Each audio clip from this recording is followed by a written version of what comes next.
For nearly 2 decades, the technology industry has operated under a simple assumption. The biggest companies build their own core technologies. Apple built its hardware and software ecosystem. Google built Android and Search. Microsoft built Windows and Azure. Competition drove innovation, and each company fought fiercely to control every layer of its platform.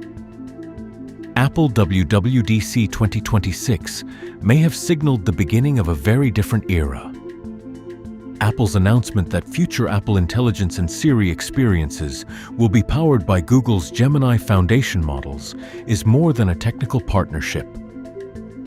It may represent the first visible sign of a broader consolidation trend within the artificial intelligence industry, a future where only a handful of companies can afford to build frontier AI models, while everyone else licenses them.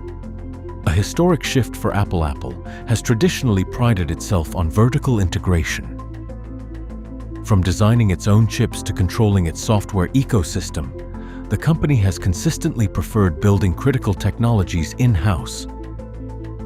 That philosophy appears to be changing. By integrating Google's Gemini technology into the next generation of Siri and Apple Intelligence, Apple has effectively acknowledged a new reality. Developing world-class AI models has become one of the most expensive and resource-intensive endeavors in human history. This is particularly remarkable considering Apple's long and often contentious history with Google.